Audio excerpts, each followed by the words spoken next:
कृष्णा राधे राधे भक्तों, अगर आपके भी घर में लगा है सदाबहार का पौधा तो आपके रोंगटे खड़े हो जाएंगे। सदाबहार फूल के कुछ ऐसे डरावने रहस्य जो कोई आपको नहीं बताएगा। ये पौधा हर कोई अपने घर में लगाता है, लेकिन इसके फायदे और नुकसान के बारे में कोई नहीं जानता है। यदि आपने भी लगा रखा है घर में सदाबहार का पौधा या गलती से घर में उगाया है तो तुरंत करें ये काम, नहीं तो बहुत पछताओगे। सदाबहार के पौधे में होती है ये एक चीज, आज ही जान लो गलती से। अगर आपने भगवान को चढ़ा दिया है तो जरूर देखें दोस्तों। सबसे पहले तो वीडियो को लाइक कर दें, लाइक करने का कोई चार्ज नहीं लगता। आज की वीडियो बहुत ही सुंदर है, पहले वीडियो को लाइक करें और खूबसूरत तो वीडियो का लाभ उठाएं। दोस्तों आपको बता दें, जितने भी धनवान व्यक्ति हैं, जितने भी पैसे वाले लोग हैं, उन सभी के घरों में आपको ये पौधा 100% मिलेगा।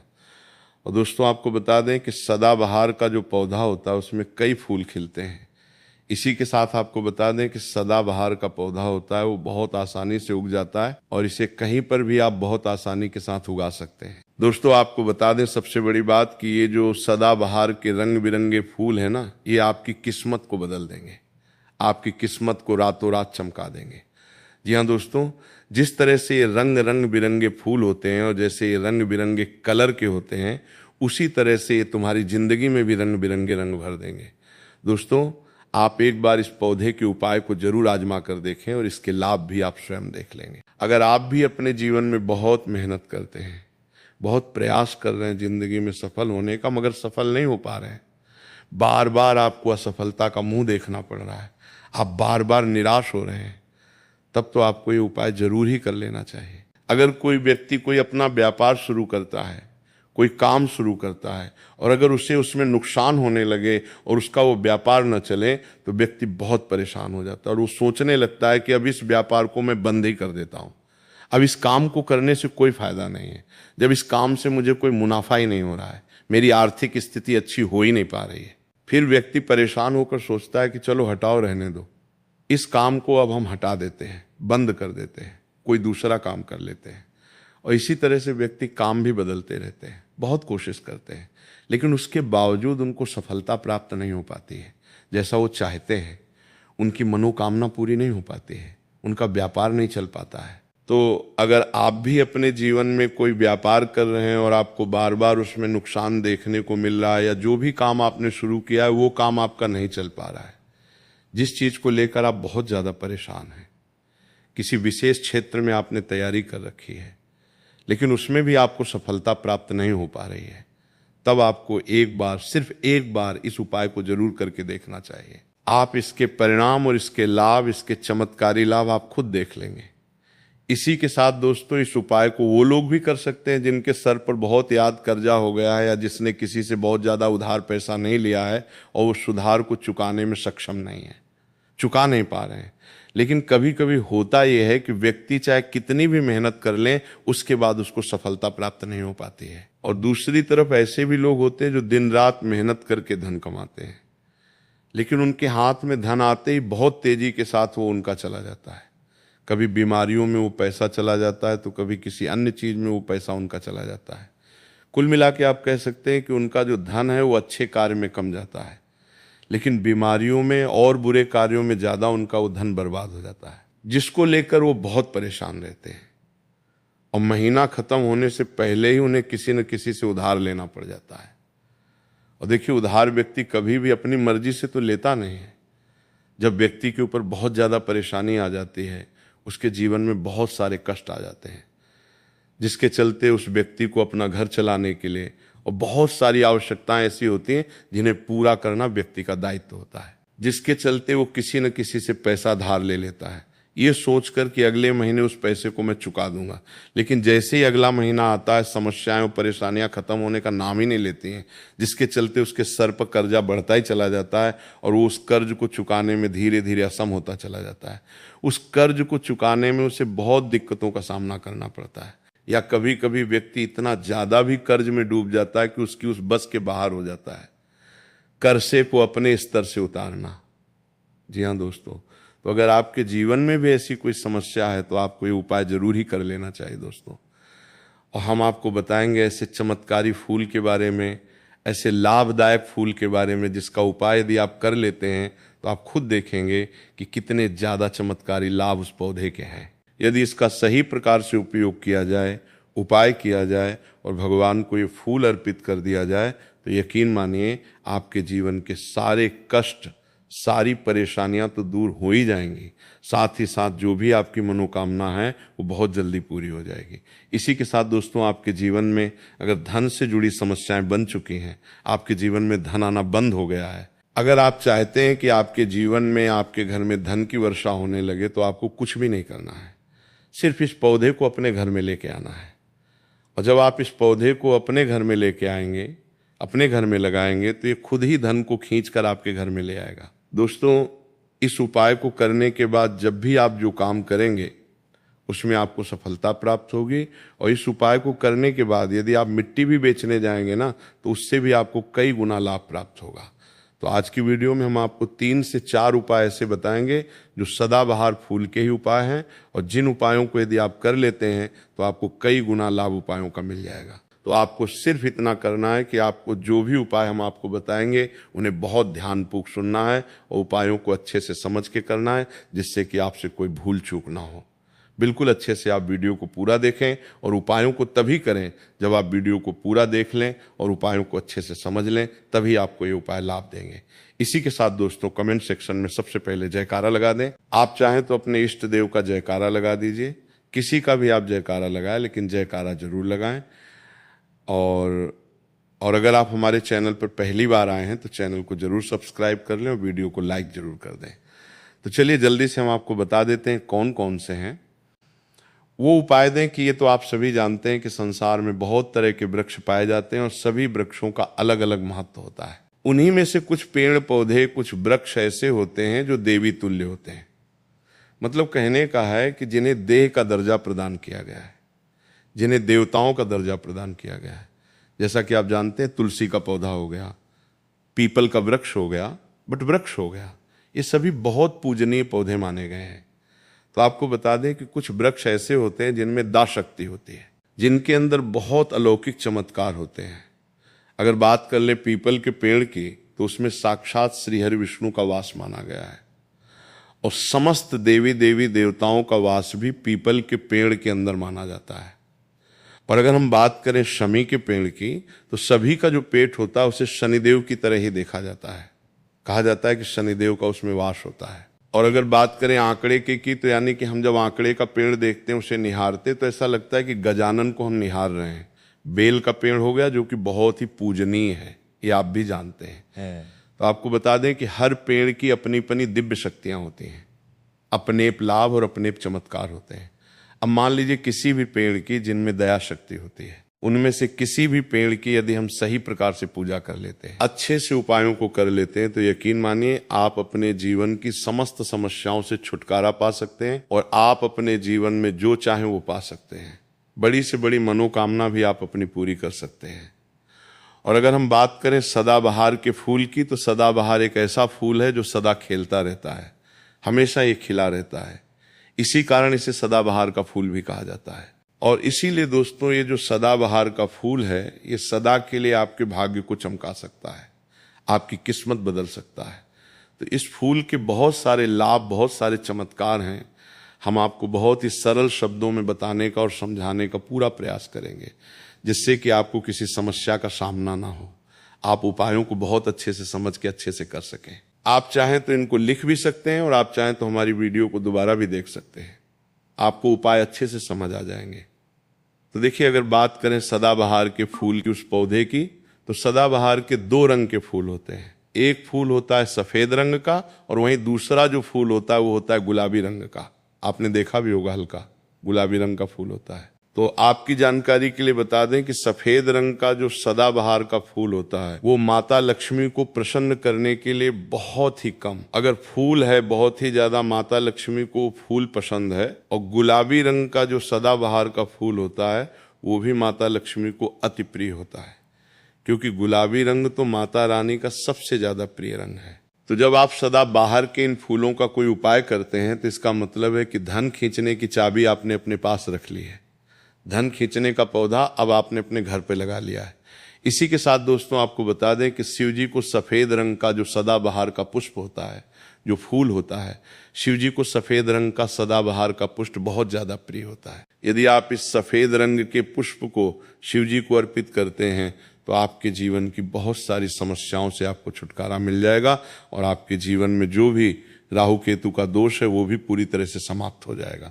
तो जब भी आप इस सफेद रंग के पुष्प को शिव जी को अर्पित करें या माता रानी को अर्पित करें तो आप अपनी मनोकामना बोल दें, आपकी कैसी भी कामना है वो जरूर पूरी हो जाएगी। और यदि आप इस सफेद रंग के पुष्प को शिव जी को अर्पित करते हैं तो शनिदेव भी आपसे बहुत प्रसन्न होते हैं। अगर आपके पास सदाबहार के पुष्प हैं, आपके घर में कोई पौधा लगा है तो बहुत अच्छा है, लेकिन अगर आपके घर में सदाबहार का फूल नहीं है, पौधा नहीं है, तो आपको अपने आसपास ये बहुत ही आसानी से प्राप्त हो जाएंगे, वहां से भी आप इन फूलों को ले सकते हैं। तो चलिए सबसे पहला उपाय हम आपको बता देते हैं कि आपको सफेद रंग के सदाबहार के पुष्प लेने हैं और किस दिन इस उपाय को करना है। आपको ये उपाय करना है शुक्रवार के दिन। तो दोस्तों आपको सफेद रंग के पुष्प तोड़कर लाना है और उनसे ही आपको उपाय करना है। तो उपाय आप कैसे करेंगे, चीज को भी आप अच्छे से समझ लीजिए। तो देखिए, आपको सूर्यास्त होने से पहले पहले फूलों को तोड़कर लाना है। तो आपको कितने फूल तोड़कर लाने हैं? या तो आपको 27 फूल तोड़कर लाने और या फिर आपको 21 फूल तोड़कर लाने हैं। अगर आप 27 फूल तोड़ते हैं तो उसका उपाय अलग है, और यदि आप 21 फूल तोड़कर लेके आते हैं तो उसका उपाय अलग है, लेकिन हम आपको बताएंगे। तो इसीलिए वीडियो में अच्छे से बने रहें और उपायों को अच्छे से समझाया। तो अगर आप 27 फूल तोड़कर लाए हैं सफेद रंग के, ठीक है ना, सदाबहार के 27 फूल सफेद रंग के यदि आप तोड़कर लेके आए हैं, जब आप 27 फूल सफेद रंग के सदाबहार के तोड़कर ले आएंगे, उसके बाद आपको अपने घर के मंदिर के पास आना है और आपको लेना है एक दिया, और लंबी बात का आपको एक दीपक जलाना है। दीपक आपकी का जला सकते हैं। उसके बाद आपको एक लाल रंग का छोटा सा कपड़ा लेना है और लाल कपड़ा वहां मंदिर में आपको बिछा देना है। अब आपको मौली के धागे से लपेटकर इन फूलों की माला बना लेनी है। तो आपने जो 27 फूलों की माला बनाई है, उस माला को आपको माता लक्ष्मी को अर्पित करना है, उनको पहनाना है। लेकिन जब आप ये माला पहनाएं उससे पहले आपको 27 लक्ष्मी मैया के किसी भी मंत्र का जाप करना है। अगर आपको कोई मंत्र याद नहीं है तो आप बहुत सीधा सरल सा मंत्र और महालक्ष्मी नमः इस मंत्र का 27 बार जप कर लें। उसके बाद आप माता रानी को ये माला कर दें। उसके बाद आपको माता रानी को कुमकुम हल्दी का तिलक लगाना है और उसके बाद आपको महालक्ष्मी चालीसा का पाठ भी करना है और फिर उसके बाद आपको माता रानी की आरती करनी है। इस बात का ध्यान रहे कि जब आप चालीसा कर लेंगे उसके बाद आपने जो लाल कपड़ा लिया है उस पे आपको हल्दी से स्वास्तिक बनाना है और उस लाल कपड़े पे आपको जो स्वास्तिक आपने बनाया है उस स्वास्तिक के ऊपर यदि आपने 21 फूलों की माला माता रानी को अर्पित करे हैं तो 21 चावल के दाने आपको स्वास्थ्य रखने हैं, और अगर 27 फूलों की माला आपने माता रानी को अर्पित की है तो 27 ही चावल के दाने आपको स्वास्थ्य पे रखने हैं। लेकिन ध्यान रहे कि चावल बिल्कुल भी टूटा फूटा खंडित नहीं होना चाहिए, और जब आप चावल स्वास्तिक डालेंगे तब भी आपको और महालक्ष्मी नम का जप भी करना है। इसके साथ ही साथ अब जो माला आपने माता रानी को अर्पित की थी वही माला आपको इस स्वास्तिक के ऊपर रख देनी है।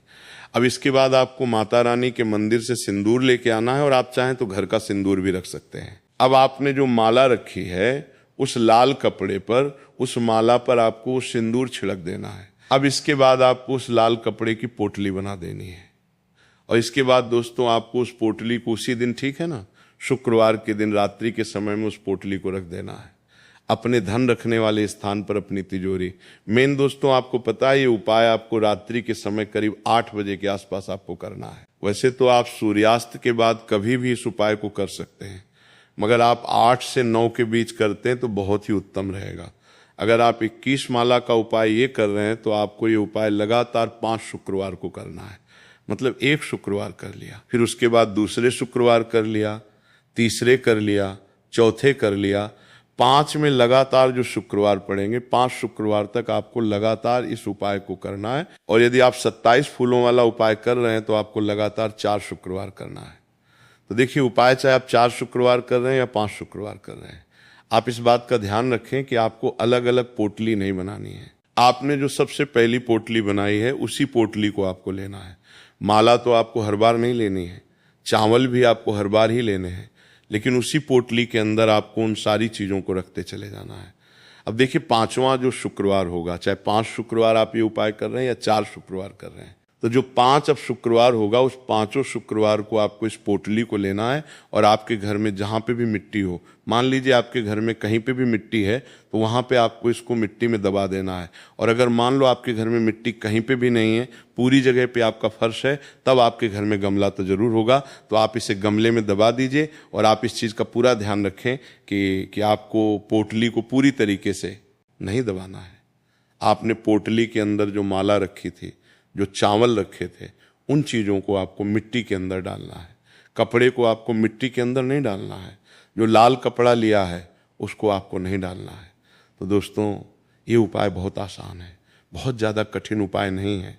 और यदि आप इस उपाय को कर लेते हैं, फिर आपके जीवन में धन से जुड़ी जो भी समस्या है वो तो समाप्त हो ही जाएगी। आपके जीवन में धन आने के बहुत सारे मार्ग भी खुल जाएंगे, बहुत सारे रास्ते आपके जीवन में खुल जाएंगे, जहाँ से आपको धन प्राप्त होता रहेगा। और जो धन आपको प्राप्त होगा उसमें निरंतर आपको वृद्धि भी देखने को मिलेगी और आपको बता रहे होंगे दें। इस उपाय को करने से आपके घर में स्थिर लक्ष्मी का वास होगा। तो देखिए, यदि आप 5 शुक्र वाला उपाय कर रहे हैं, 5 शुक्रवार वाला, तब तो आपको छठे दिन ये प्रक्रिया करनी है, छठे शुक्रवार को। और यदि आप 4 शुक्रवार वाला उपाय कर रहे हैं तो आपको 5 शुक्रवार वाले दिन इस प्रक्रिया को करना है। ठीक है ना? इस बात को पूरी तरह से समझ लीजिए। तो दोस्तों, ये तो था पहला उपाय जो हमने आपको बताया। बहुत सरल शब्दों में हमने बताने का पूरा प्रयास किया है। अगर आपको फिर भी समझ में नहीं आया है तो आप कुछ भी हमसे कमेंट सेक्शन में पूछ सकते हैं। तो अगर आपने अभी तक हमारी वीडियो को लाइक नहीं किया है तो प्लीज़ वीडियो को लाइक कर दीजिए और कमेंट सेक्शन में जयकारा जरूर लगा दीजिए। तो चलिए अब बात कर लेते हैं दूसरे उपाय कि अगर मान लीजिए आपकी कोई विशेष मनोकामना है और आपकी कोई मनोकामना आप चाहते हैं कि पूरी हो जाए और बहुत लंबे समय से, बहुत ज़्यादा वक्त से आपकी समस्या बनी हुई है, आपकी कोई मनोकामना है जो पूरी नहीं हो पा रही है, तो आपको ये सरल सा उपाय जरूर कर लेना चाहिए। चाहे आपकी कैसी भी मनोकामना हो, जैसे मान लीजिए आपके जीवन में संतोष सुख आपको प्राप्त नहीं हो पाया है और आप चाहते हैं कि आपको संतान की प्राप्ति हो जाए, या फिर आप एक अच्छे जीवन साथी की कामना करते हैं, आपके विवाह से जुड़ी कोई समस्या है, धन से जुड़ी कोई समस्या है, कहने का मतलब है कि हर प्रकार की समस्या का उपाय है। ये एक छोटा सा उपाय है। तो दोस्तों, ये उपाय बहुत ही ज़्यादा खास उपाय है। क्यों? क्योंकि ये आपकी हर प्रकार की समस्या को समाप्त करता है और आपकी जो भी मनोकामना है उसे पूरी करता है। इसलिए ये उपाय बहुत ही ज़्यादा खास हो जाता है, इसका महत्व तो बहुत ज़्यादा बढ़ जाता है। तो इस उपाय को करने के लिए आपको लेने सदाबहार के 9 गुलाबी रंग के फूल, है ना। हम आपको फिर से बता देते हैं कि सदाबहार के गुलाबी वाले फूल आपको 9 लेने हैं और इसी के साथ आपको तांबे के पात्र में, तांबे के लोटे में जल लेना है और ये उपाय करना है। आपको सोमवार के दिन तो ये उपाय आपको सुबह के समय करना है। सुबह जल्दी उठकर स्नान आदि करने के बाद आपको स्वच्छ वस्त्र धारण करने हैं और तांबे के लोटे में पूरा जल भर लीजिए और उस तांबे के लोटे में आप उन फूलों को डाल दीजिए जो 9 फूल आपने लिए हैं, गुलाबी रंग के सदाबहार वाले फूल। और उसके बाद आपको शिव जी के मंदिर में जाकर, शिवालय में जाकर नमः शिवाय मंत्र का जाप करना है पूरे 108 बार। और आपको बता दें, आप श्री शिवाय नमः इस मंत्र का जाप भी कर सकते हैं। तो आपने जो जल लिया है और जो फूल उसके अंदर डाले हैं, वो दोनों आपको शिवलिंग पर अर्पित कर देने हैं, चढ़ा देने हैं। और ऐसा करते समय जब आपकी जो भी मनोकामना है उसको आप बोल दीजिए। ये उपाय यदि आप कर लेते हैं तो आपकी कितनी बड़ी मनोकामना हो, चाहे कैसी भी समस्या हो, वो समाप्त हो जाएगी और आपकी मनोकामना पूरी हो जाएगी। चाहे जैसी भी आपकी मनोकामना हो, संतान से जुड़ी हो, व्यापार से जुड़ी हो, धन से जुड़ी हो, स्वास्थ्य से जुड़ी हो, कैसी भी आपकी मनोकामना हो। दोस्तों, आपको बता दें, ये उपाय जो व्यक्ति करता है उसके जीवन में चाहे जैसा भी दोष हो, कोई भी वास्तु दोष हो, कोई भी कुंडली दोष हो, वो पूरी तरह से समाप्त हो जाता है। और दोस्तों, आपको बता दें, या उपाय करना है आपको 5 सोमवार लगातार, ठीक है न। जब आप पहले सोमवार करेंगे, उसके बाद दूसरे सोमवार, तीसरे सोमवार, चौथे सोमवार, 5 सोमवार, 5 सोमवार आपको लगातार करना है। बीच में गैप नहीं करना है आपको, ठीक है ना, गैप नहीं देना है। दोस्तों, बात करते हैं कि यदि आपने ये उपाय सोमवार के दिन सुबह के समय किया है और 9 से 10 के बीच किया है, तो आपको हर सोमवार को वैसे ही करना है जैसे आपने पहले सोमवार को किया है। इस चीज़ को आप विशेष करके ध्यान रखें। तो दोस्तों, यदि आप इस उपाय को कर लेते हैं तो आप अपनी कैसी भी मनोकामना पूरी कर सकते हैं। इन छोटे सरल उपायों को करके आपको अपने मन में पूरी सच्ची श्रद्धा और पूरा विश्वास होना चाहिए, तब ये उपाय